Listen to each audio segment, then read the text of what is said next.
Bienvenidos a la quinta sesión del Camino del Sabio. Hoy el tema es la paramita o la perfección de la paciencia,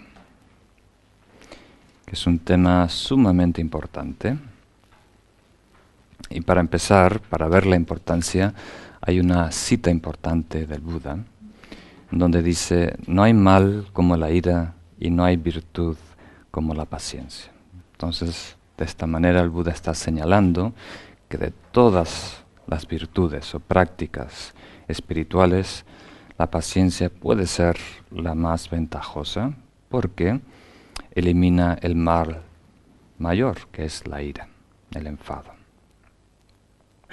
Entonces vamos a hablar un poquito de lo que es la paciencia, lo que es la perfección de la paciencia y cómo practicarla, ¿no? Y si tenemos tiempo, algunas preguntas, algunas dudas. A empezar, el texto desarrolla la idea de que comprender el mal que causa la paciencia, ¿no? Nos puede afectar físicamente, como sabemos. Hay muchas enfermedades que son psicosomáticas, que tienen su origen con la mente. Y también nos enturbia, si se puede decir, la mente, no nos deja pensar con claridad, evaluar las situaciones con claridad. Y aunque en realidad, para ser honestos, el mal principal es el apego, ¿no? La ira tiene el potencial de causar un mal mayor, ¿no? Su Santidad el Dalai Lama dice que para un bodhisattva, para lograr el objetivo de un bodhisattva, de las 6 paramitas, la más importante es la meditación y la paciencia. La meditación porque anula lo que es el apego, y la paciencia porque anula lo que es la ira, la aversión, el rechazo, que son los dos extremos, las dos aflicciones principales, ¿no? Y la meditación viene más adelante, es algo más sutil, más difícil de notar, ¿no? Y toda nuestra vida está llena de apegos. Pero la ira es más peligrosa porque nos enloquece, ¿no? Cuando se apodera de nosotros es como si estuviéramos fuera de quicio o endrogados, ¿no? No tenemos control de lo que hacemos, de lo que decimos, ¿no? Por eso puede causar tanto daño. Hasta los mafiosos, no conozco ninguno, pero en la película el padrino le dice a uno de sus, ¿cómo se dice?, trabajadores: no tomes decisiones cuando estás enfadado. Cuando estás enfadado no debes tomar decisiones. Hasta los malos saben que la sabiduría, ¿no?, de no tomar decisiones en nuestra vida, de no actuar, de no hablar cuando uno está enfadado. Y hoy en día para los políticos es sumamente importante, porque ahora todo está grabado.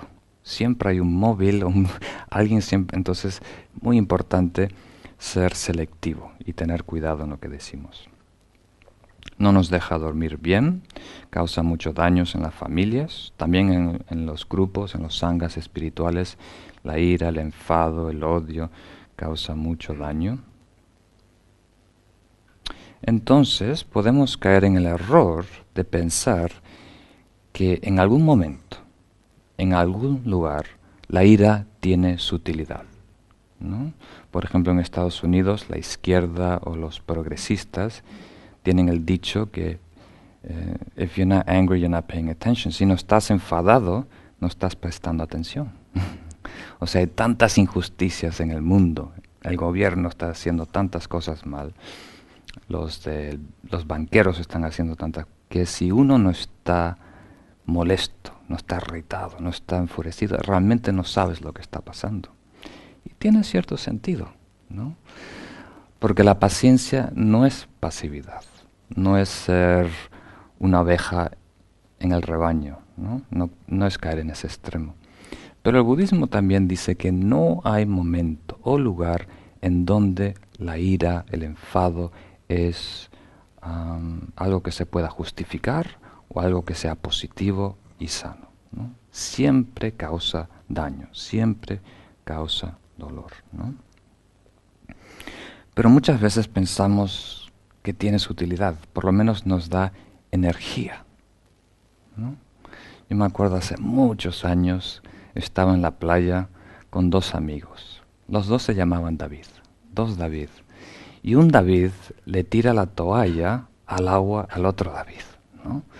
Y el otro David estaba enfurecido, ¿no? Quería pegarle, ¿no? Entonces, yo como estaba jugando un juego de ajedrez con él, y estaba un poco apegado porque pensé que iba a ganar, dijo, no lo persigas, no lo vayas a perseguir por toda la playa, espérate aquí hasta el distraído y él solo va a llegar y ahí le pegas tranquilamente, ¿no? Y entonces este David me respondió, pero si espero, se me va a ir el enfado y después no le voy a poder pegar, ¿no? Entonces, hasta un chico muy jovencito sabe, ¿no?, que si esperamos un tiempo, se nos va el enfado y después ya no tenemos las ganas de hacer ese mal, ¿no?, de pegarle a esa persona. Y esto nos da muchas pistas, ya por el principio de que la paciencia va a estar siempre relacionada con el presente. Y el enfado no lo está, el enfado está perdido, ¿no?, en esa meta. Para empezar, otra de las cosas muy importantes de la ira es que en un instante, como habíamos dicho, puede eliminar eones de méritos, ¿no? Eso lo mencionamos en otros cursos, en otras oportunidades. Y es difícil de creer, ¿no?, de todo el empeño que uno hace en coleccionar karma positivo, desarrollar virtud, ¿no?, pueda evaporarse en un instante, ¿no? Pero podemos comprender que un bosque de 1000 hectáreas puede arder por una chispa o por una, ¿cómo se llama?, un cigarro, ¿no?, un petillo. O el ejemplo que yo siempre doy de una familia que se ama, que se quiere, que se protege, que se cuida por 20, 30 años. Y un día, en unos minutos, alguien enloquecido por ira puede coger una arma y matar a varios, ¿no?, de esa familia y arruinar todo ese amor, ese cariño por tantos años. Entonces la ira tiene el potencial de causar mucho, mucho, mucho mal. Entonces, cuando hablamos de la perfección de la paciencia o la paramita, el texto empieza definiendo lo que es la paciencia, ¿no? Es no permitir que la mente se agite debido a circunstancias desfavorables. Técnicamente es la definición, ¿no? Y dice que se convierte en la paciencia del Mahayana cuando ese estado está inspirado por el bodhicitta, el altruismo puro que hablamos hace algunas sesiones, y también por la visión, ¿no?, de la vacuidad, que sabe que no hay alguien puro, ni la paciencia es pura, ni el objeto o la persona es negativa o dañina, ¿no? Y se convierte en una paramita, en la perfección de la paciencia, cuando tiene los 11 atributos, características especiales de la paramita, ¿no?, que vimos anteriormente, lo podemos ver a continuidad. Entonces,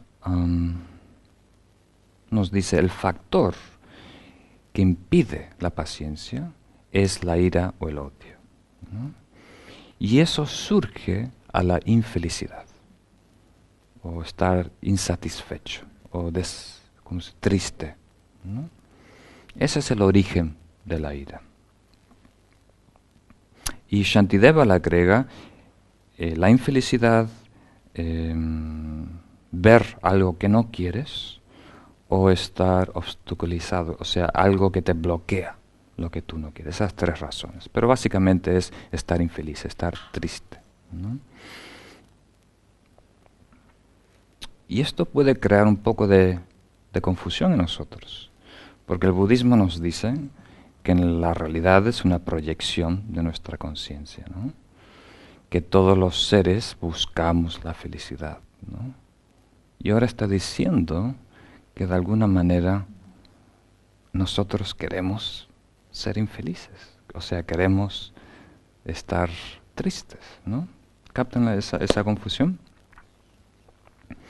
Entonces, para comprenderlo nosotros sí queremos ser felices y sí huimos, nos alejamos del dolor, pero estamos enamorados con las causas del sufrimiento, muy, muy apegados. Ese es el problema, ¿no? No nos gusta el dolor y el sufrimiento, pero estamos muy aferrados a esas causas y condiciones. Entonces aquí con paciencia no estamos diciendo tolerancia a ciegas, ¿no? Simplemente aguantar, venga lo que venga. Eso no es realmente el significado de lo que estamos hablando. Para empezar, los 11 atributos o características, hay 4 especiales, ¿no? Que es un estado de conciencia. Acuérdense, la paciencia, la generosidad, la conducta es un estado interno, ¿no? Que se puede o no manifestar verbalmente o físicamente. Entonces, un estado interno que no tiene su opuesto, no tiene ira, no tiene odio, ¿no? Que está protegido por esta percepción, ¿no? Que ve los 3 factores, el sujeto, objeto y la acción libre de existencia inherente. Eso lo podemos ver más adelante si estáis interesados. Y el tercero y el cuarto es que ayuda a otros seres a crecer espiritualmente. Y el tercero es que los hace contentos, ¿no? Entonces, si tenemos paciencia, si alguien nos molesta, ¿cómo se dice? Agrede, y nosotros no reaccionamos negativamente, violentamente, eso por sí va a agradar a las otras personas. Y si tenemos una paciencia, una tranquilidad, eso puede, dice Khenpo Abhi Rinpoche, hasta inspirar a otras personas, ¿no? Hasta sorprenderle, ¿no? Tener curiosidad. ¿Cómo alguien puede tolerar, aguantar esto, ¿no? ¿Será tonto o hay algo otro? Y después, estar libre de 7 apegos, ¿no? El estado opuesto, la idea de posponer, estar satisfecho, buscar un premio personal, con la expectativa de un resultado. ¿Se acuerdan de todo eso? No estar distraído y habituarse. El apego a estar habituado a siempre ser irritado, ¿no? Molesto. Entonces, a lo mejor, como no tenemos tiempo para todos, podemos enfocar en estar satisfecho, que suele ser una de nuestras trabas, ¿no? Nos hacemos nuestras propias reglas y decimos, sí, yo voy a aguantar, tolerar hasta aquí. Pero cuando me pasen de aquí, ahí ya guerra, ¿no?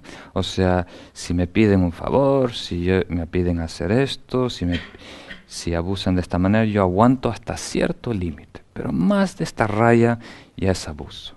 Ya alguien está atacando, ya es una violación de mis derechos humanos, ¿no? Tengo que hacer algo. Y tenemos que tenerlo claro.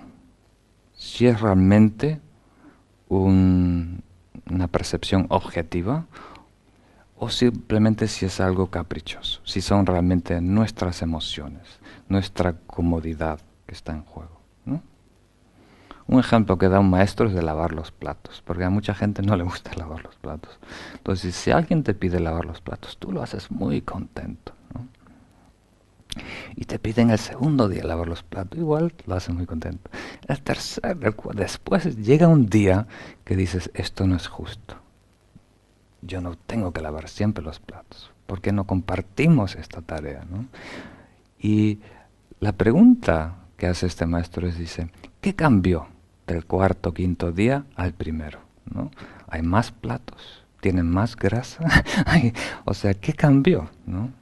Y lo que cambió es algo interno, una ley que hemos impuesto, ¿no? Que dice, de aquí a aquí, esto es injusto, no se puede, es abuso.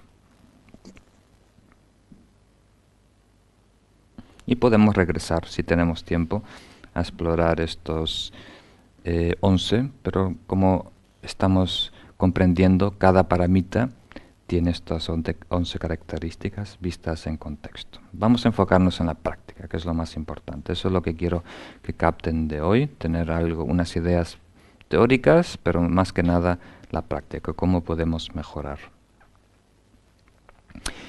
Por empezar, para introducir la práctica, tenemos que entender que siempre estamos yendo. Siempre estamos encaminados. Habéis escuchado la palabra bardo, ¿no? Que normalmente se refiere a la etapa entre la muerte y la próxima encarnación, vida, lo que sea. Bardo técnicamente quiere decir etapa o entre, un periodo de transición. Y se habla de 6 bardos, o sea que nuestra existencia se puede dividir en etapas, 6 etapas, porque siempre estamos migrando, somos seres migrantes, estamos siempre en movimiento. Y normalmente es cíclico, que es lo más triste, ¿no? Entonces, siempre estamos yendo a algún sitio, a alguna meta, tratando de buscar, lograr algo, ¿no? Y la paciencia siempre es presente, siempre está conectado con la realidad inmediata. Esa es la gran diferencia. Hay que empezar allí. Y aprender a estar aquí no es fácil. Cuesta mucho tiempo. En meditación y en nuestro diario vivir. Porque la vida, de alguna manera, nos empuja al futuro. Hoy más que nunca, ¿no? Nos exigen tener metas y proyectos, ¿no? Una agenda bien llena, completa. Y la clave es tener los planes, pero que sean tentativos, o sea, que sean no concretos, no fijos, no rígidos, no apegarnos a esas metas. Eso es lo que vamos a descubrir causa tantos problemas, ¿no? Entonces, siempre estamos persiguiendo algún sueño. Y la idea que me viene a mí a la mente, no sé si es parte de la cultura española, de perseguir los arcoíris. Creo que eso viene en Estados Unidos de Irlanda, ¿no? En donde hay la leyenda que un arcoíris es como un arco, ¿no? Y en donde coincide las dos puntas, ahí hay un gran tesoro, hay un oro, ¿no?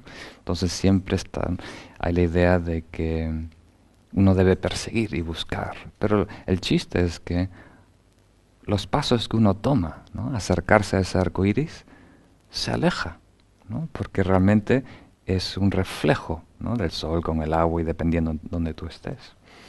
Entonces, cuanto más perseguimos esos sueños personales, de alguna manera más se alejan y nunca los vamos a encontrar. Entonces, aprendiendo a soltar estas metas rígidas, vamos a disolver todo el miedo que tengamos, ya que el problema más grande es que cuando estamos soñando, persiguiendo metas, se disuelve, se desaparece toda nuestra vida. Sin darnos cuenta llegamos a los 70, 80, 90 años sin haber vivido, sin haber apreciado el instante, el presente, las personas que nos rodean. ¿Captan la idea? Siempre esperando a ser felices, a que pase algo. Entonces, esto nos da una pista que la paciencia está relacionada con la aceptación. Cuando decimos estar conectados con el presente, que la paciencia es del presente, estamos diciendo, de alguna manera, de aceptar quiénes somos, aceptar la pareja o las personas que nos rodean tal como son, aceptar la situación tal como es. Y esta aceptación, otra vez, no quiere decir una pasividad ciega, ¿no? Quiere decir admitir lo que está pasando, ver la realidad, ¿no? Salir del sueño, de nuestras expectativas, ¿no? Ilógicas, ilusorias. Esa es la clave. Y eso es difícil de descubrir, ¿no? Entonces, enfocándonos en la causa, ¿cómo superar la ira? Las enseñanzas nos dicen que la causa principal es estar triste, estar infeliz. Y la primera vez que yo escuché esta enseñanza, creo que hace 20 años, ¿no? Lo que me viene a la mente es algo que decía un amigo chileno siempre. Obvio, pues. O sea, claro, la causa es la infelicidad y todos los seres quieren estar felices y el Lama está diciendo ahora que el secreto, ¿no?, es ser feliz y proteger esa la felicidad. Pero a mí ya se me ocurrió, si eso fuera así, si eso fuera tan simple, ya no es necesario decirlo. Todo el mundo lo hubiera logrado, ¿no? Si es posible lograr la felicidad y todos los seres quieren ser felices, ya estarían todos felices, ¿no? Esta enseñanza no tiene sentido. Pero después pensé unos minutos, este lama es muy inteligente, este texto de Shantideva tiene muchos siglos, debe haber algo detrás de esto. Y la idea es que no aceptamos, no creemos que podemos ser felices. Tan simple como eso. Pensamos, nuestra idea de felicidad es que algo va a ocurrir, que algo va a pasar, que algo me va a venir, que algo me va a tocar, ¿no? Que me va a permitir, que me va a ofrecer, que me va a dar esa felicidad, ¿no? Y esta enseñanza de una manera indirecta está diciendo, depende de ti, cuando tú te apetezca, ¿no? Es un poco radical, un poco loco. Primero hay varios problemas. Nos identificamos con tristeza, con ser un ser amargado, con tener una depresión. Es un tipo de identificación psicológica. Eso nos atrapa, por empezar, ¿no?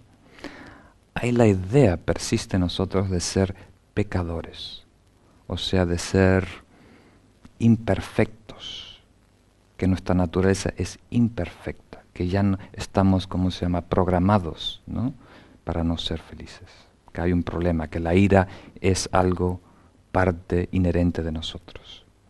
La biología es estar triste. Y la idea tan simple que dice el budismo es, si tú estás enfermo, naturalmente buscas un remedio, buscas sanarte, ¿no? Y cuando uno cae enfermo, mentalmente está triste, tiene que buscar una solución, tiene que haber una solución, ¿no? Cuando profundizamos sabemos, ¿no?, que este dolor, este sufrimiento mental o físico tiene causas y condiciones, y el objetivo de toda la práctica espiritual es eliminar esas causas y condiciones. Si uno elimina las causas y condiciones, el efecto, el fruto, el resultado desaparece, ¿no? Entonces, las enseñanzas empiezan aconsejándonos a estar alerta cuando baja nuestro estado de ánimo, cuando empezamos a sentirnos tristes, ¿no? Estar alerta y no dejar que ocurra, ¿no? Empezando a contemplar las desventajas de estar tristes o de tener ira, ¿no?, el mal que nos puede causar. Simplemente tener esa idea intelectualmente clara de las desventajas de estar tristes, amargado, irritado, enfadado, y las ventajas de estar positivo, feliz, contento, satisfecho. Eso solo es una gran protección que nos va a acompañar. Entonces, Shantideva, que vamos a leer, estudiar este texto el año que viene, espero, en detalle. Él tiene un capítulo entero que dedica a la paciencia, más de 100 versos, entonces podemos pasar varios meses hablando de la paciencia. Y hay una frase muy simple que su santidad Dalai Lama cita en todas sus charlas. Dice, si un problema tiene solución, no hace falta preocuparse. Y si no tiene solución, preocuparse no sirve de nada, no tiene sentido. Entonces, si el problema es solución o no solución, nunca hay razón, beneficio en preocuparse, en molestarse por ese problema. A mí, por lo menos, me ayuda a entender la secuencia. Todo tiene una razón de ser. Entonces, cuando hablamos o cuando el texto señala que la ira surge de la infelicidad, ¿no?, hay un paso anterior. O sea, el primer paso en realidad es el apego. El apego de creer que algo es sustancial, ¿no?, existente allá afuera. Después, otro tipo de apego de pensar que esto es bueno, ¿no? Y después, otro tipo de apego, que es la expectativa. Yo voy a conseguir, obtener, conquistar esto en el futuro, porque esto bueno lo quiero. lo voy a conseguir y eso me va a dar felicidad. Expectativas concretas, selladas, ¿no? El problema es que nuestra película rara vez coincide con la realidad. Entonces chocamos a 100 por hora con el presente y no coincide lo que nosotros queríamos, cómo queremos que nos traten los demás, ¿no? El tráfico, cómo debe estar un sábado por la noche, ¿no? Si yo planto tantas semillas, si yo cuido a mi perrito, si yo amo a mi hija y le regalo esto, todas expectativas, si yo hago esto, tiene que pasar esto, ¿no? Y el problema es que no aceptamos el presente, porque estamos tan atrapados en esta película que cuando no coincide nos desilusionamos, ¿no? Esa ilusión se desilusiona y empujamos, insistimos, no, tiene que ser así, me tienen que tratar así, hoy no puede haber tráfico, pi, pi, pi, pi, ¿no? Para el que esté adelante salte, ¿no? Por encima. Y eso crea frustración, ¿no? Y ahí, en ese campo de frustración, es muy fácil que surja la ira. Es como un bosque seco, seco, seco, una pequeña chispa arde todo. Entonces, como hay muchos factores, ¿no?, que se encadenan, las enseñanzas no hablan de romper el apego inicial, ¿no?, o el apego de que nos guste algo, o las expectativas, porque es algo tan sutil que no está a nuestro alcance. Entonces, en esta secuencia se enfocan en el estado de tristeza, ¿no?, y en la idea de insistir, de forzar la situación, porque ahí sí podemos hacer algo, ¿no? Sí, esos patrones están arraigados, pero por lo menos no es tan sutil, ¿no?, como el apego. ¿Captan la idea? Entonces nosotros, por ahora, nos tenemos que enfocar en este estado de disolución, de tristeza, cuando no me pasa lo que yo quiero, cuando algo me bloquea a conseguir lo que yo busco, ¿no?, de cambiarlo, de no ser afectados. Y reducir la tendencia de forzar, empujar, ¿no?, obligar, insistir que alguien se adapte a nuestra película, que todo se acomode a nosotros, ¿no? Porque todo el mundo está haciendo lo mismo, todo el mundo está tirando para que las cosas coincidan como ellos quieren, les gusta, como las expectativas. Y muchas veces el presente es mucho mejor que nuestro plan, que nuestra expectativa. Pero como no coincide, lo rechazamos. Y en realidad, técnicamente, tiene que ser mejor. Porque el presente no es otra cosa que el producto de nuestro karma. Es exactamente lo que necesitamos para progresar, para aprender. ¿Captan la idea? Es el remedio preciso a nuestro estado. No nos puede tocar otra cosa que el antídoto exacto a neutralizar todos nuestros extremos, ¿no? Entonces ese es nuestro enfoque. Espero que no me haya extendido mucho, pero es algo muy importante. Entonces, para empezar, tenemos que reducir nuestras expectativas. Cada vez tenemos expectativas más altas. Hicieron estudios cuáles son las personas más felices de todo el mundo y sorprendentemente eran personas pobres en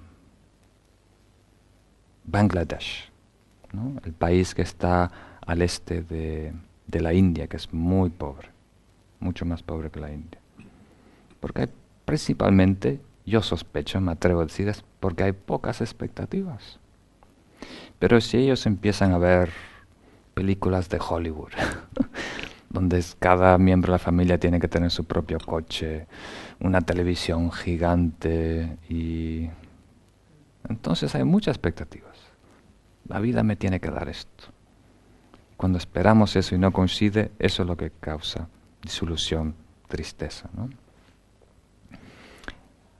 Vamos a decir algo radical. Mejor dicho, voy a citar a Nagarjuna. Él dijo, yo solo, o mejor dicho, solo yo, yo solo no tengo preferencias. opiniones. Por lo tanto, solo yo soy perfecto. Lo dijo en el contexto de filosofía, ¿no? Yo solo no acepto que nada es inherente, por lo tanto no tengo nada que defender. No tengo ningún problema, ningún error, ¿no? Pero muchos maestros utilizan esta cita para hablar de la paciencia, diciendo que si tú no, suena un poco radical, si tú no tienes preferencias, opiniones, no hay problema. Vas a una fiesta, todos hay que vestirse de corbata, vas de corbata. Vas a una fiesta de hippies, tienes que ir descalzo, vas descalzo. No hay problema, te adaptas. Alguien te invita a comer comida vegetariana, te adaptas. Alguien te invita a sentarte en el piso, te adaptas, ¿no? Porque no tienes preferencias. Hoy todo el mundo se tiene que vestir de azul. Muy bien, lo que quieran, ¿no? O sea, ¿captan la idea? Su Santidad el Dalai Lama fue a Brasil y saludó a alguien, ¿cómo se llama?, tocándose las narices, ¿no? Es una costumbre de Brasil. Y a los tibetanos estaban como horrorizados. ¿Cómo se atreven de tocarle la nariz? Pero si ven a su Santidad el Dalai Lama, es un buen ejemplo. Él se adapta, ¿no? Es como el agua, en donde caiga, toma la forma de ese recipiente. Totalmente flexible. No es hielo, no es rígido, ¿no? Entonces nosotros, si no tenemos preferencias, gustos, ¿no? Podemos tener preferencias, podemos tener expectativas, podemos tener opiniones. El problema siempre es el apego, la rigidez, decir que esto es inherentemente bueno o malo. Eso es lo que causa el choque, ¿no? Eso es lo que no es agua, eso es hielo. Eso no se adapta. Entonces, cuando tengan dudas, es bueno pensar en algo radical. Podemos hacer camisetas, Nagarjuna. Yo solo soy correcto, porque yo no tengo opinión. Entonces, el texto ahora empieza a hablar en trabajar directamente con la ira, ¿no? Hasta ahora habló un poquito de trabajar con la infelicidad, y en el contexto de la ira los divide en tres partes, ¿no? Porque hay tres tipos de paciencia, de acuerdo al budismo, al Mahayana. El primero es soportar el sufrimiento. El segundo es soportar a los que me hacen doler, a los pesados, a los que me irritan, al agresor. Y el último es tener paciencia con la verdad, aceptar la verdad, ¿no? Entonces vamos a empezar. La primera es paciencia o soportar el sufrimiento. Y normalmente se explica en el contexto del sufrimiento en el desarrollo espiritual. O sea, cuando estamos en el camino espiritual y adoptamos esta misión, la misión de un bodhisattva, naturalmente tenemos que saber que estamos nadando en contra de la corriente, ¿no? O sea, podemos tener una misión muy grande en la vida, de ayudar a una familia, llevar a cabo un negocio, tener una ONG que ayude a 1000 personas, ¿no? Pero tener la misión de lograr la iluminación, no solo de uno, de la iluminación de todo el universo, no hay nada más atrevido, no hay misión más grande, ¿no? Naturalmente, si un proyecto como Gandhi, ¿no?, que quiere liberar a la India de la opresión de los ingleses, contrae tanta dificultad, tantos obstáculos, imagínate lo que es adoptar la misión del bodhicitta, de la iluminación de todos los seres. La misión de purificar nuestras aflicciones, de soltar apegos, de adquirir sabiduría, de concentrar la mente. Eso tiene que tener cierta incomodidad. No puede ser siempre cuesta abajo. Tenemos que ser realistas. Entonces, con tanto en juego, todo vale la pena. Esa es si podemos condensar el mensaje de Shantideva. Ya que hay tanto en en juego, ¿no? Ya que vamos a ayudar a tantos seres eventualmente, todo vale la pena. Todo es insignificante. Hasta como si fuera una picadura de mosquito, ¿no?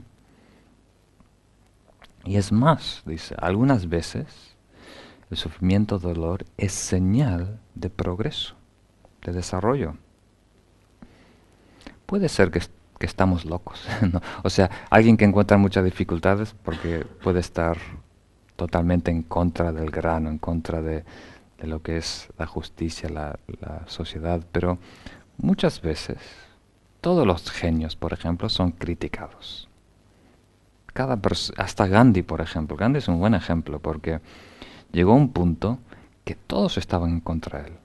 Hasta su círculo más íntimo, hasta su, ¿cómo se dice?, mujer, ¿no? Esposa. Todo el mundo diciendo, estás equivocado, estás equivocado. Entonces él tenía las cosas muy claras, ¿no? No solo de intención, sabía cómo llevarlo a cabo y tuvo esa determinación, ¿no? De enfrentarse contra, básicamente contra todos.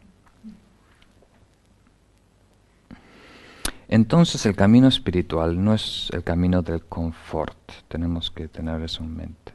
Y eso es importante señalarlo porque muchos caminos de nueva era, ahora modernos, lo venden de esa manera, ¿no? El marketing es ese, ¿no? Si tú meditas, vas a estar mejor, tener más paz, más equilibrio, menos estrés, ¿no? Es como un método de autoayuda que está bien, es bueno, es sano, pero crea expectativas falsas, que es lo problemático. Entonces cuando empieza a haber fricción, empieza a haber algún conflicto, cambiamos de meditación, cuando es un poco incómoda, ¿no? Cuando es un poco aburrida, cuando exige un poco más de nosotros, hacer cambios, ¿no? Cuando de alguna vez el ego se sienta amenazado, que ahí es cuando empieza, ¿no? Como dice mi abuela, cuando me echaba alcohol, cuando estaba arañado, rascado, dice, si pica quiere decir que está funcionando. Entonces sí, el camino espiritual no para ser drástico, pero tiene que haber cierto picor, el ego tiene que sentirse un poco amenazado, si no, de alguna manera no está funcionando. Entonces, también dice Shantideva y este texto, el lado positivo del sufrimiento que nos ayuda a ser más humildes. Nos ayuda a generar empatía. No podemos conocer, conectarnos con el sufrimiento de los otros. Generar compasión, sí, nosotros no lo experimentamos. Y también nos ayuda a discernir y valorar lo que es la buena conducta de la mala. Es muy importante, ¿no? Verlo, experimentarlo directamente. Entonces, ¿cómo lidiar con algo que nos irrita, algo que nos molesta, algo que nos enfada, algo que nos saca de quicio, ¿no?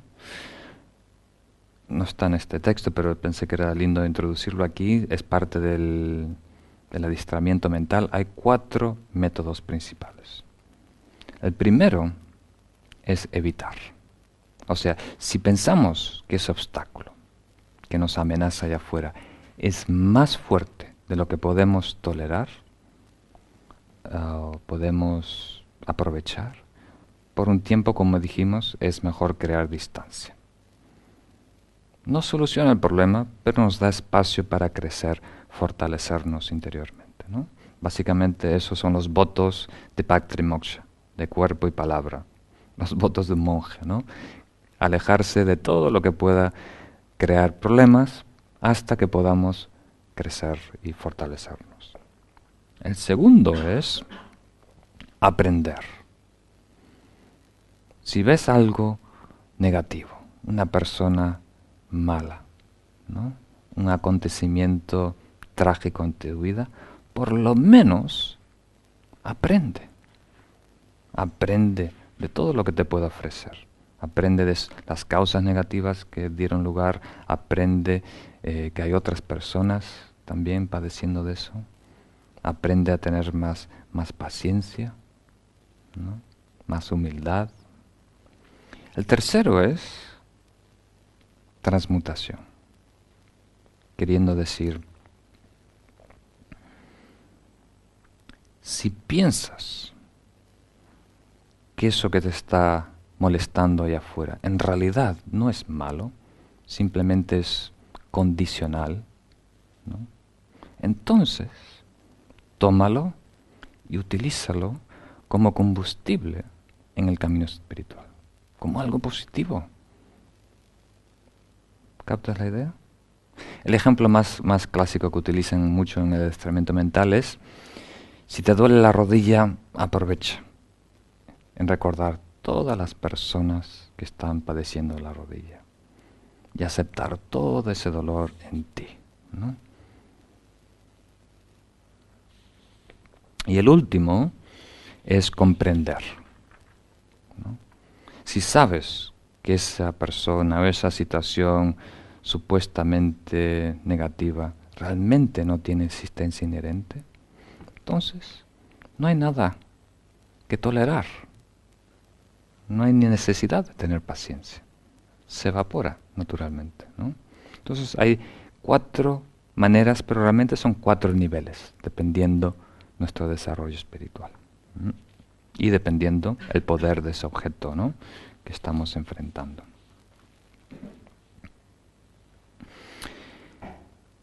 Entonces, ahora vamos a enfocarnos, no sé si saltar,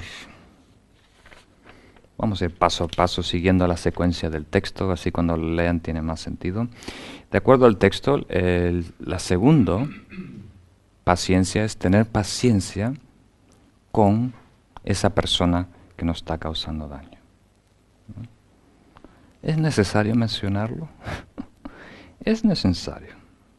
¿Sabéis por qué? Un ejemplo un poco tonto.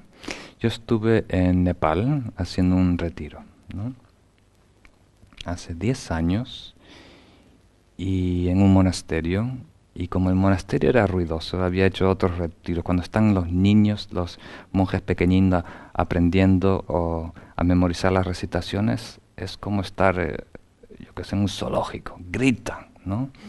Entonces, justo había una casita que habían hecho antes de construir el monasterio, ¿no?, para que duerma ¿cómo se dice?, la persona que cuida de noche, el, ¿el? El vigilante o el constructor, ¿no? Entonces, en el campo alejado había una casita pequeñita, un cuarto de bloques así de cementos, con unos palos de bambú y una chapa, una lata corrugada, ¿no? Así. Para mí era perfecto, ¿no?, porque estaba lejos de los monjes. Pero lo limpié todo, y lo único malo es que tenía agujeros por todas partes, ¿no? Entonces entraban muchos insectos, porque Nepal, aunque es Himalayas, es a nivel de la tierra, ¿no?, es jungla, entonces hay muchos insectos. Entonces entraban arañas, lagartijas, mosquitos.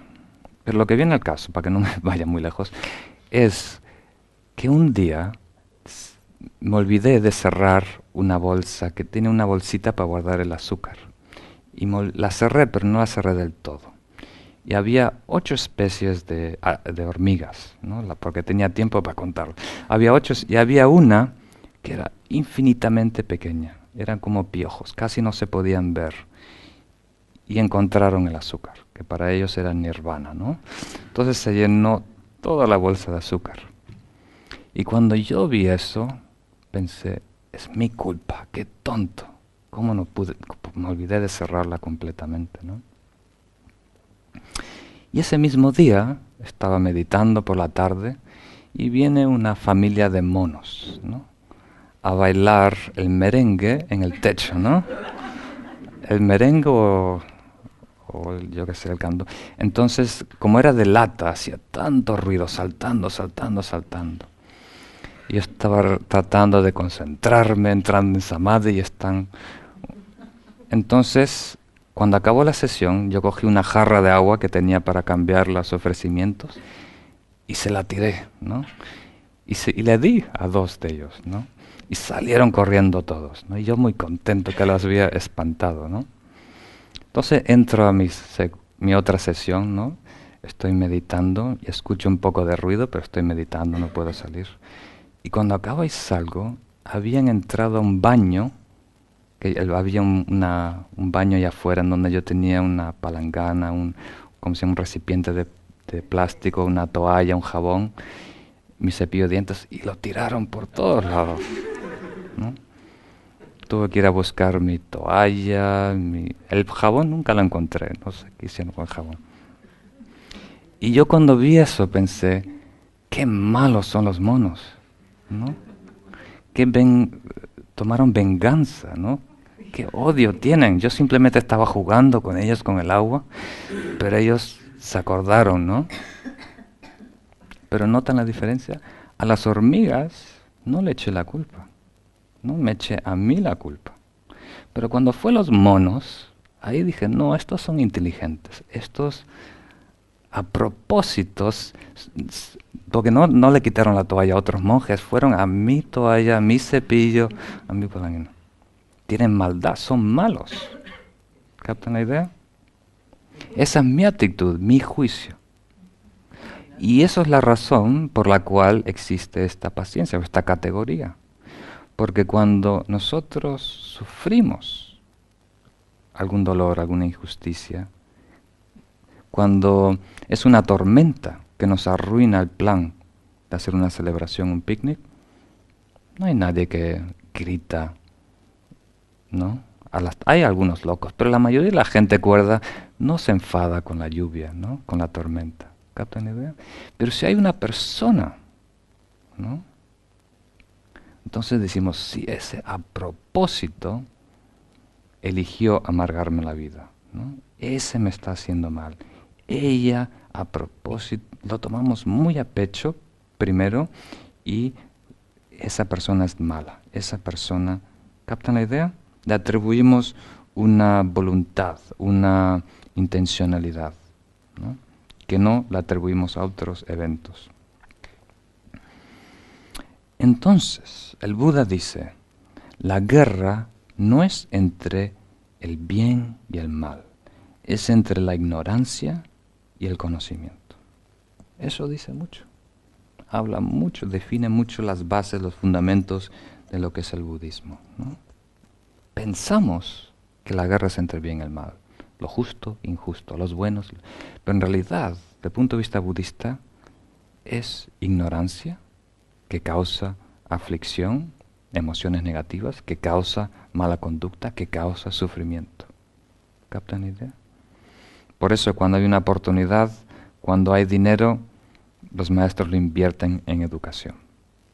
Es, si se puede, espiritual, ¿no? Pero todo tipo de educación. Entonces, por aquí va el tema. El otro ejemplo clásico que habemos usado muchas veces es el de bastón, ¿no? Que hay un hombre con un bastón, nos pega en la cabeza y nosotros, Shantideva dice, ¿por qué no te enfadas con el bastón? El hombre no te tocó ni un pelo en la cabeza, ¿no? Y nosotros decimos, pero eso es un palo seco, el hombre es el que sostiene el bastón, él me quiere pegar, él es el malo. Y Shantideva dice, de la misma manera que esa persona sostiene, agarra, coge el bastón, esa persona a su vez está manipulada, ¿no? Es una esclava de sus aflicciones, de sus oscurecimientos, ¿no? Entonces, ¿a quién hay que culpar? ¿A quién podemos señalar? Esto nos va a indicar que el verdadero culpable es la ira. Y si profundizamos un poquito más, como dice el Buda, la ignorancia que impulsa la ira. Entonces, aquí Shantideva hay muchas frases, no podemos entrar en todas. Primero es aprovechar la oportunidad. Cada momento, cada evento, cada dolor o cada traición o cada mentira, cada estafa, es un momento de aprender, para desarrollar paciencia. Como decimos siempre, ¿no? Un mendigo no es un obstáculo a la generosidad, es alguien que te posibilita, que te ayuda a ser más generoso, y una persona que te irrita, que te molesta, que abusa de ti es la persona que te ayuda a desarrollar la paciencia. Sin eso no podemos evolucionar, no podemos llegar a la budeidad, ¿no? Y lo tenemos que ver como un premio, encontrar en el campo de repente un tesoro. Porque dice Shantideva, es raro que alguien nos moleste, que nos abuse, que nos irrite. Entonces cuando pase, tenemos que alegrarnos. Por fin tengo la oportunidad de practicar. Habla también Shantideva de que a nivel social consideramos valientes a un guerrero que entra a batalla y defendiendo su patria y mata a alguien, ¿no?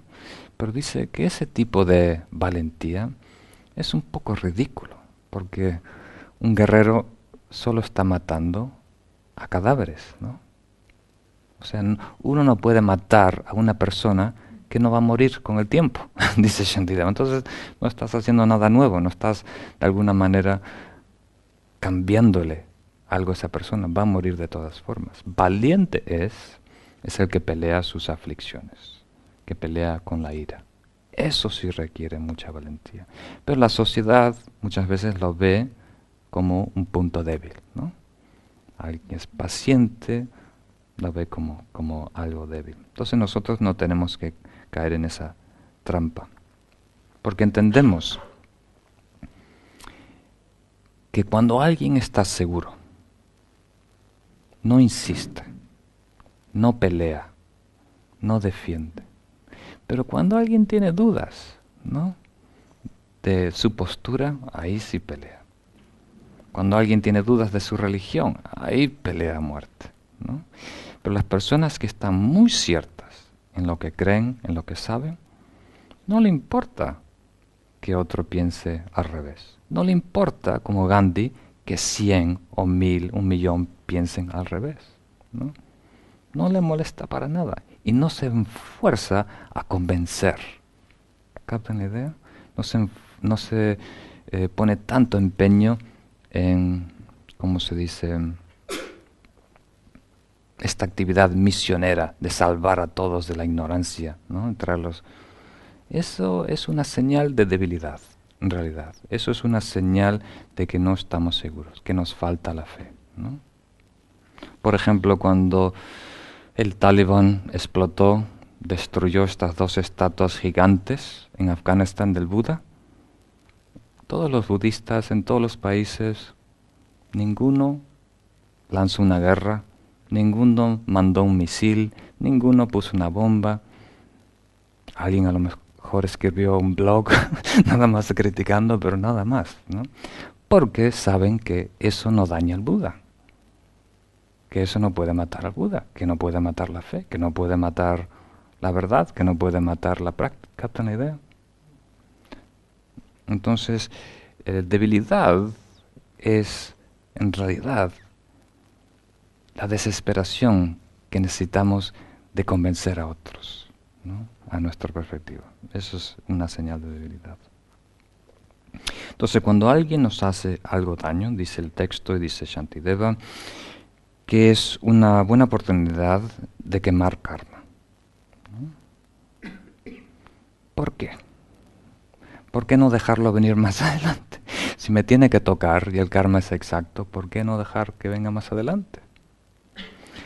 Pero como los antiguos Kadampas, ¿no?, ellos decían, ahora que estoy consciente, ahora que en esta encarnación estoy bien encaminado, ¿no?, que tengo amor, ahora que venga el karma negativo. Porque sé lidiar con él, lo sé aprovechar. Si viene más adelante, cuando esté en una racha mala, en depresión, ¿no?, triste, ahí, en vez de ser algo que purifique, algo que me ayude, puede ser un combustible o algo que instiga una reacción negativa, violenta. Porque el sufrimiento no es vehículo de conciencia, solo cuando está acompañado de la sabiduría que lo puede entender, comprender, aprovechar como un aprendizaje. ¿Captan la idea? Si no, podemos hasta empeorar la situación. Eso es lo que suele suceder, ¿no? Entonces estoy yendo un poquito rápido, pero si tienen alguna pregunta después la vemos. Em, entonces, la idea es de tener compasión a al agresor. De acuerdo a Shantideva, la razón es porque él está asumiendo este karma, ¿no?, tan negativo solo para ayudarnos a nosotros. Y de una manera objetiva, él está adquiriendo un karma muy negativo, mucho sufrimiento para el futuro. A nivel social no funciona, porque a nivel social los que merecen nuestro cariño, nuestra compasión son las víctimas. ¿Mm? Pero en realidad, a nivel espiritual, los que más necesidad tienen son los que abusan, el agresor, porque eso están creando, son las víctimas del futuro, básicamente, ¿no? Muy bien. El tercer punto es la paciencia, que comprende claramente los tres factores desde la perspectiva de las dos verdades. Entonces, la explicación se divide en la verdad relativa y la verdad última. O sea, cuando algo supuestamente negativo, ¿no?, ocurre en nuestra vida, usar nuestra sabiduría para desmantelizar, para disolverlo. A nivel relativo vemos que es el producto de causas y condiciones, ¿no? Y a nivel absoluto vemos que nada tiene existencia inherente, que todo es hueco, que no hay nada que pueda ser malo inherentemente, aparte del contexto de la situación, ¿vale? Entonces, a nivel relativo, es muy interesante, dice, samsara es sufrimiento. La naturaleza de samsara es sufrimiento. De la misma manera que la naturaleza de el fuego, a nivel relativo, es calor, ¿no? Entonces, tenemos que ser realistas y saber que vamos a sufrir en el mundo. Somos parte de samsara, hay que sufrir. Y saber que las personas nos van a hacer daño. Las personas tienen oscurecimientos conceptuales, emocionales. Sin querer queriendo, como dice Chapulín, no sé cuál de ellos, nos van a hacer daño. Entonces, alguien me preguntó una vez, ¿por qué en el budismo no se habla mucho del perdón, ¿no? Se habla de vez en cuando, pero no se le pone mucho énfasis por esta razón. Porque no hay nada que perdonar. O sea, si uno cree que hay un malo y que me hizo algo injusto, entonces sí, el perdón es un trabajo espiritual muy importante, muy necesario. Pero si uno capta la realidad y ve que la ignorancia, las emociones, que el karma de nosotros juega un papel muy importante, entonces, ¿a quién vas a perdonar? ¿A tu karma? ¿No? No hay ningún diablo. Es la situación la que causa ese malestar, ¿no? Entonces, desde el punto de vista budista, tenemos que perdonar antes que pasen las cosas, por adelantado. Perdonar a nuestra familia, a nuestra pareja, a nuestros sangha, a nuestros amigos, a nuestros compañeros del trabajo, a personas que tú no sabes ni conoces, porque te van a hacer algo mal, te van a herir. Las personas que más te quieren te van a herir, te van a causar sufrimiento, sin querer, por su ignorancia, por su ira, por su deseo, ¿captan la idea? Por sus patrones. Hay que ser realistas y esperarlos y perdonarlos, porque si no podemos perdonar eso, no podemos perdonarnos a nosotros mismos, ¿no? Nosotros somos parte de ese juego. Perdonar aquí quiere decir aceptar eso como una realidad. No quiere decir intentamos mejorar y vamos a mejorar, ¿no? Pero hay que ser realistas. Entonces, el problema es que nos sorprende cuando alguien nos miente. Nos sorprende cuando alguien nos estafa. Nos sorprende cuando alguien nos traiciona. Nos sorprende cuando un coche viene y nos corta, ¿no? Eso es lo tonto que somos, lo ilógicos, irrealistas. Que somos tan naïf, como se dicen, tan inocentes, como un niño de 3 años, que todo es un shock, ¿no? Cuando alguien se porta mal. Tenemos que ser un poco más maduros y esperarlo. Estamos en samsara, estamos en la guerra de los egos. Por supuesto, eso conlleva conflicto. ¿Captan la idea? No tenemos que ser tan sorprendidos. Si las personas se dañan a sí mismas, si las personas cometen suicidio, ¿cómo vamos a esperar que no nos causen daño a nosotros? Totalmente ilógico. Entonces hay que pedir perdón antes que nos hagan daño. ¿Se acuerdan del ejemplo del aire caliente? ¿Les ha servido a alguien? ¿Es bueno mencionarlo? El ejemplo del aire caliente es antiguamente, imagínense una batalla entre dos ejércitos, ¿no? Están programados a mediodía a tener una batalla. Y tú, por alguna razón, te paseas por el medio del campo en un globo de aire caliente, apenas despegando, ¿no? Dando botecitos por el pasto. Y de repente estalla la batalla. Un ejército manda una oleada de flechas, el otro responde con una oleada de flechas. Y tú no eres el enemigo, nadie está apuntando, tú no eres el blanco, pero estás en el lugar equivocado, en el momento equivocado, y hay muchas flechas. Y tú abarcas mucho espacio, un globo gigante. Entonces van a caer muchas flechas en ese globo. ¿Captan la idea? Y eso pasa todos los días. El ejemplo es una oficina, ¿no?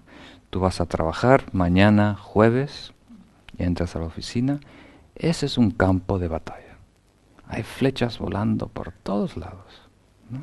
Gente irritada, gente molesta, gente triste, gente que está compitiendo por el puesto o por el sueldo o por lo que sea, ¿no?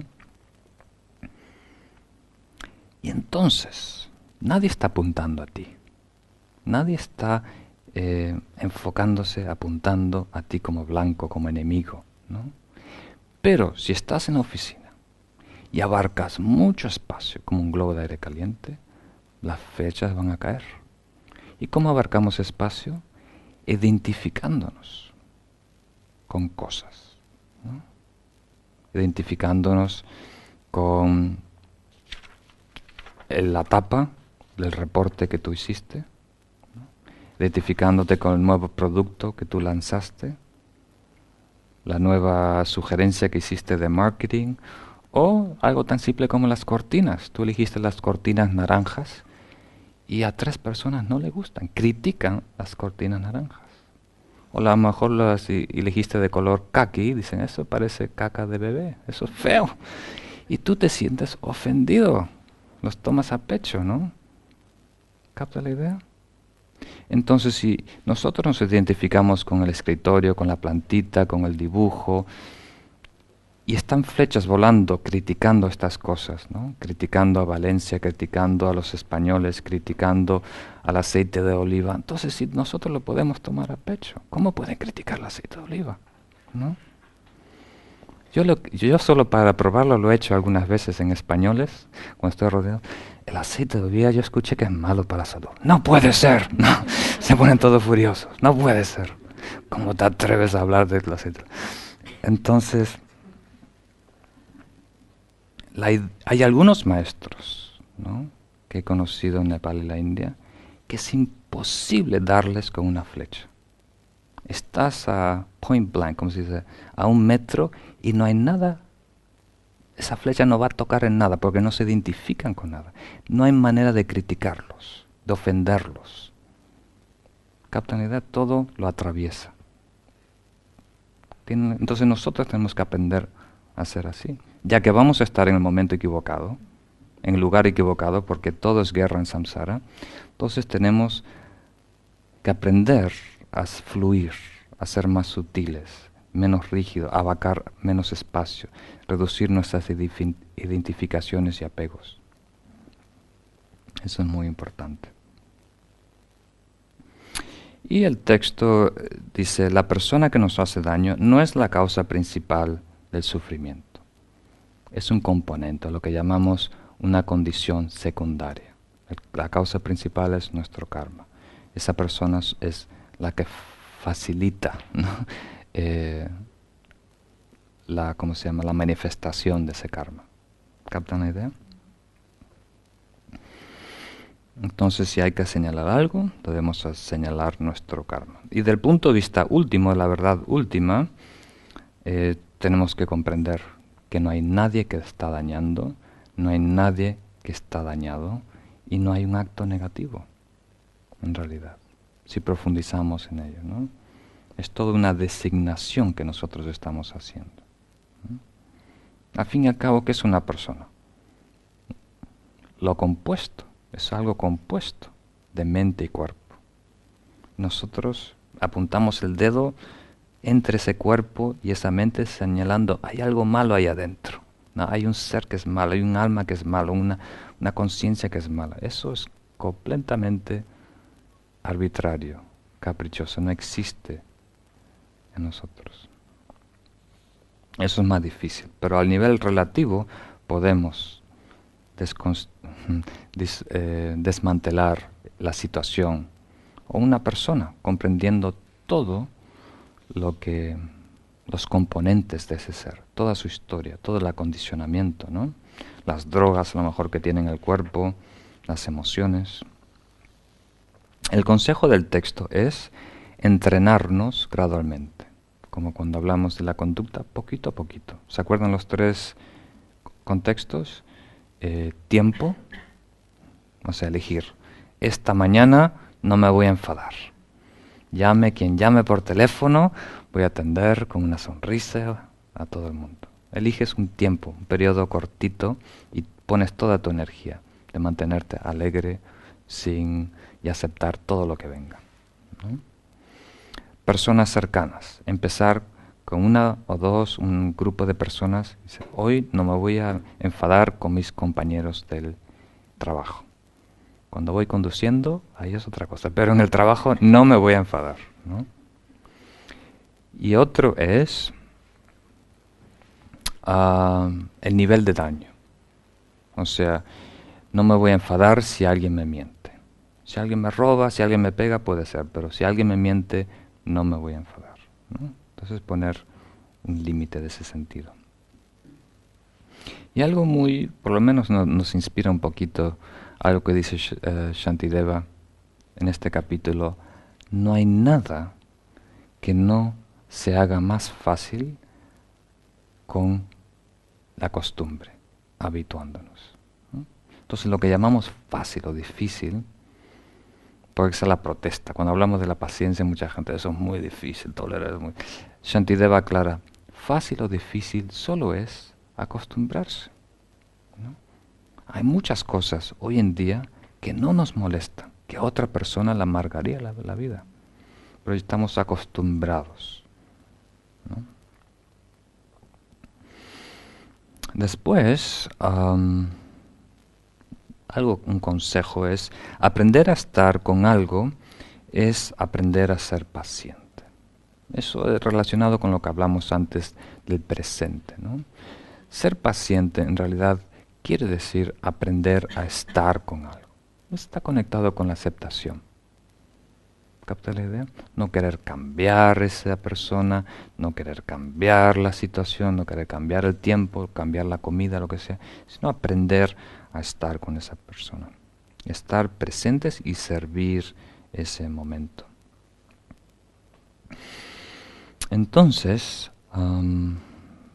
algo que me ayuda a mí, por ejemplo, es un juego de palabras. La diferencia entre urgencia y prisa. En la vida hay muchas cosas que nos urgen, ¿no? O sea, vamos a morir, ¿no? Tenemos que aprovechar todos los instantes. Pero no hay prisa. No hay necesidad de apresurarnos, de hacer las cosas más rápido de lo que es necesario, lo que se puede hacer. ¿Captan la idea? Entonces hay que de alguna manera acomodarse a la situación, ¿no? Si vas a Alemania tienes que caminar un poquito más rápido, si vas a España los proyectos tardan un poquito más, ¿no? Hay que acostumbrarse a la situación. Y no insistir con nuestras expectativas, no tratar de forzar el resultado a todo cuesta, ¿no? Hay un ejemplo muy simple de un niño que su padre le enseña a los 5 años o a los 4 años a plantar, ¿no? Entonces va con unas semillitas de flores, planta las flores en la tierra, ¿no? Y el padre le dice, las tienes que cuidar, todos los días le tienes que regar una vez. Y después de 2 días no pasa nada. Tercer día no pasa. Y él está todo preocupado, le dice al padre, ¿qué está pasando? No pasó nada. Pues no, la semilla ya seguramente ha germinado y no va a tardar en que surja el brote. Ten paciencia, ten paciencia. El niño aceptó y esperó unos días más y empezó a salir el tallo verde, ¿no?, de la tierra. Y el niño empezó a regarlo 2 veces al día, ¿no? Que crece más rápido, crece más rápido. Después empezó a crecer el tallo y salió una flor y él quería que crece más rápido y estiró, ¿no?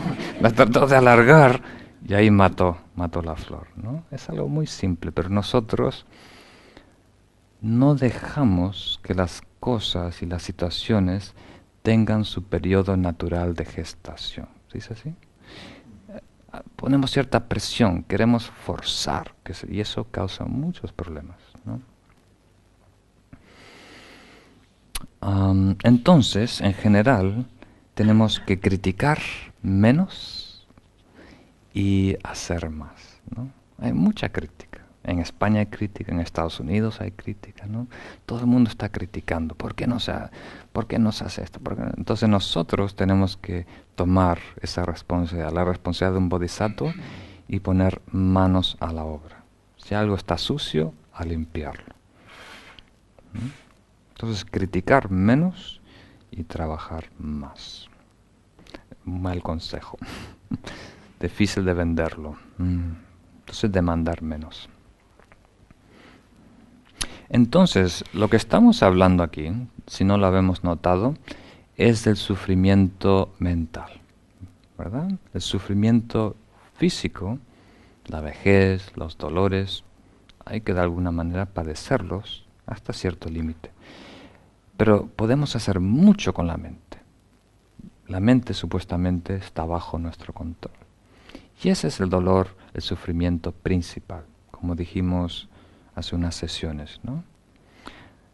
Nuestro sufrimiento en la vida no viene tanto de los golpes físicos, materiales, sino de nuestra experiencia, nuestra relación, nuestro juicio, nuestras valoraciones.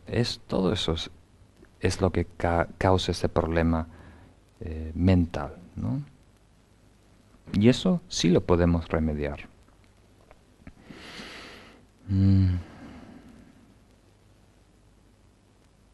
Y hay muchos consejos, pero estamos llegando un poquito al fin. Entonces la idea es, si sentimos que hay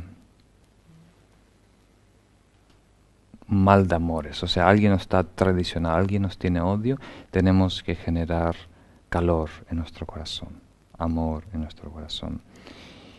Y si hay mucha ira, que algunas veces se describe como fuego, tenemos que usar nuestra mente lógica, nuestro sentido común y evaluar la situación. Esas son las 2 armas, ¿no?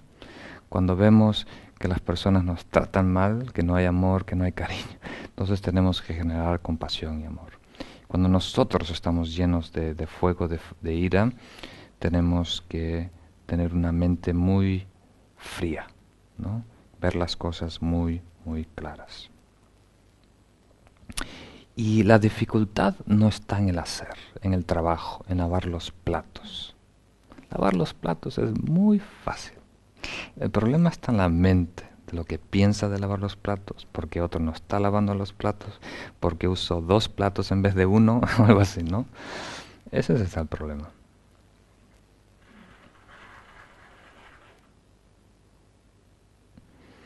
Entonces, tenemos que ver las dificultades, en realidad, como dijimos antes, son una oportunidad de aprendizaje. Algunas veces, un ejemplo que dio un maestro es ver las dificultades como abono. Entonces dice, la vida tiene mucha caca, mucho abono, y hay que aprovechar eso porque es combustible que nos pueden nutrir, que nos pueden alimentar, ¿no? Nos puede ayudar a crecer. Y tener en cuenta que si no aprendemos la lección, tenemos que otra vez tomar ese curso.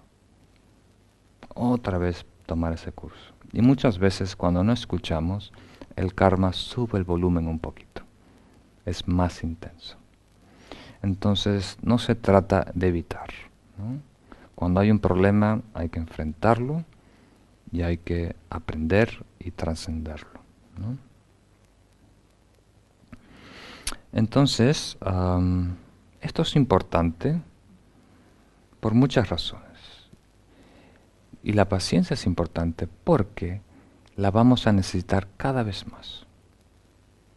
A medida que progresamos en el camino espiritual, ¿no?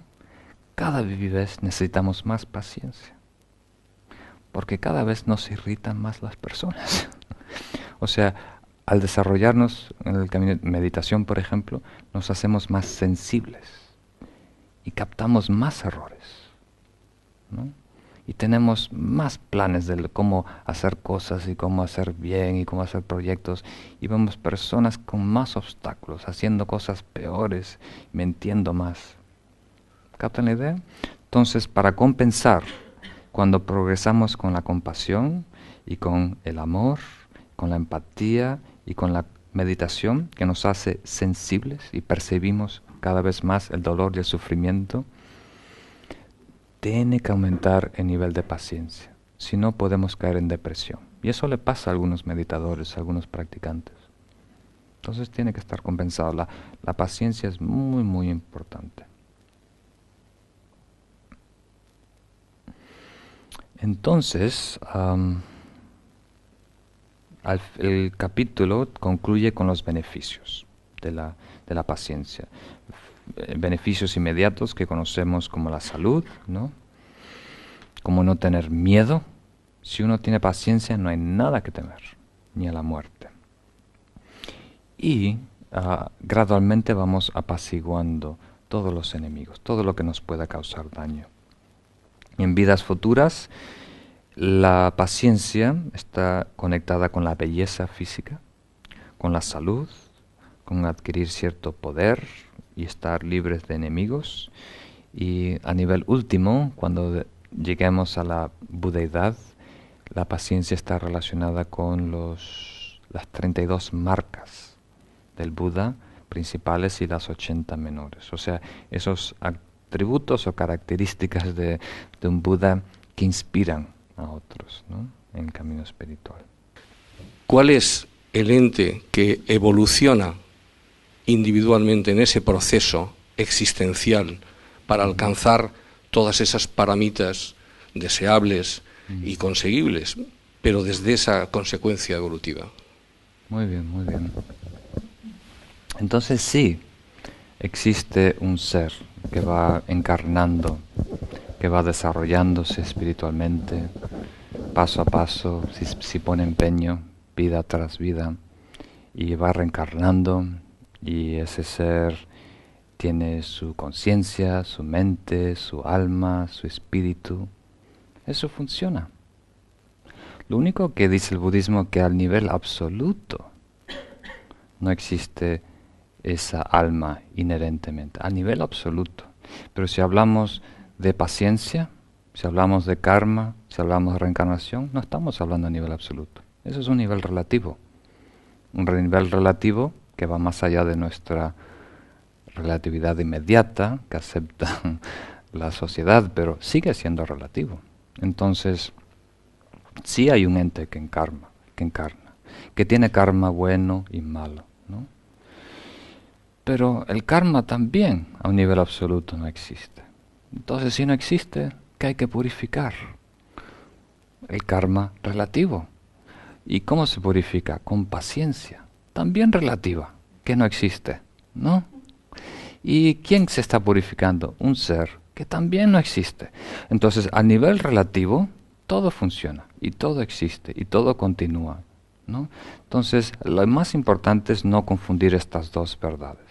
Entonces, al ver la verdad absoluta, tienes que pensar que es algo en donde no hay personas, no hay cosas, es simplemente un estado de absorción meditativa donde todo se funde. Pero lo metemos el absoluto en este contexto relativo para recordarnos que es relativo. Hablamos o tenemos esta noción del absoluto para aceptar, recordarnos que es relativo, porque ahora pensamos que lo relativo es absoluto. Ese es el gran drama, ese es el gran problema.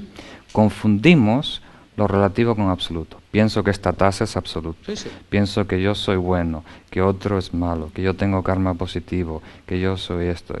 Entonces yo estoy atribuyendo la existencia absoluta a todo en mi vida. Objeto, sujeto y acción. Sí, sí.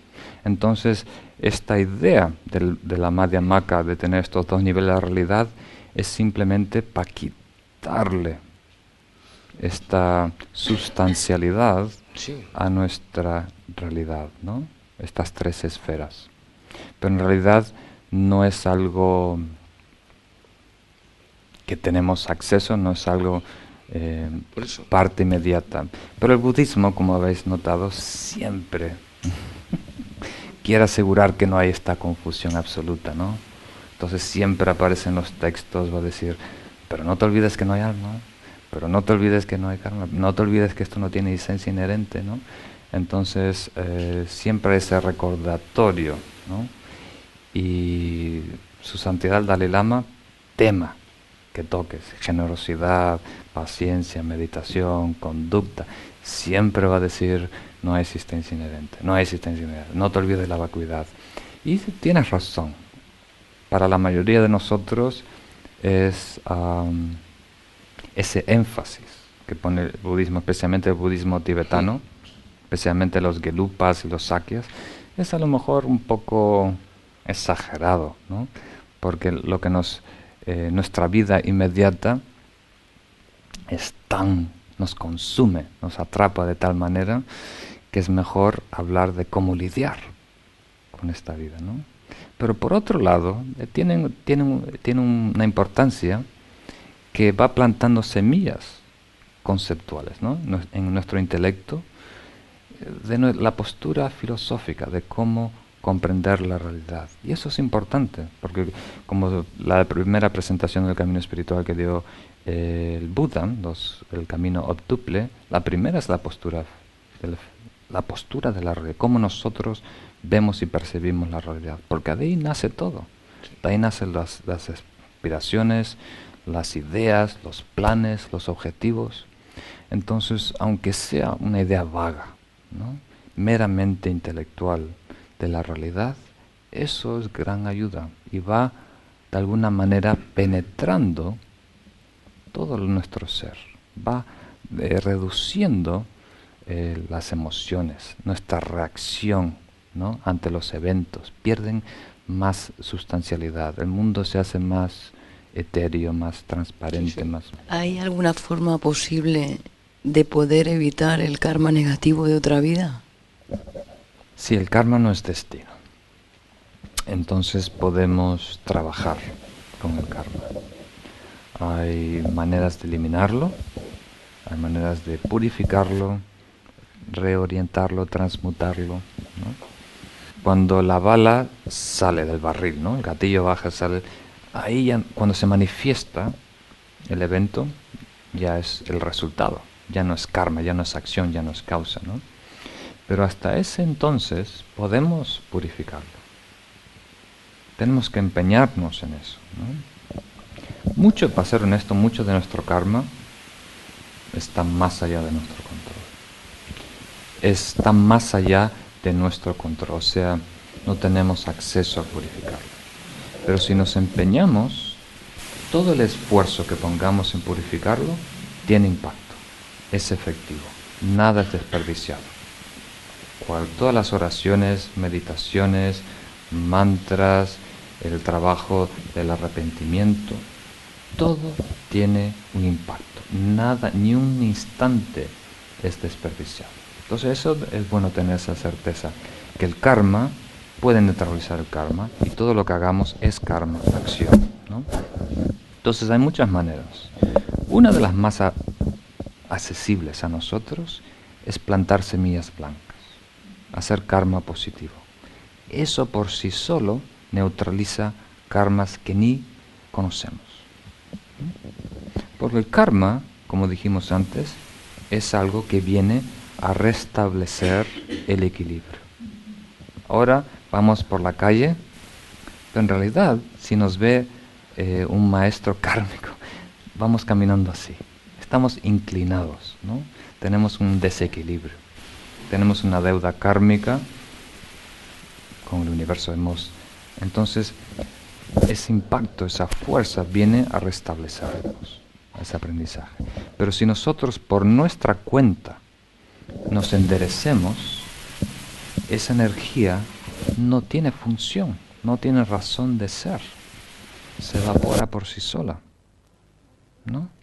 Por ejemplo, si uno va quitándose las máscaras, eliminando la identificación, ¿no? El karma negativo que tenías de todos los insultos que hiciste a otras personas, que ahora se van a manifestar como críticas, no te van a afectar, ¿no?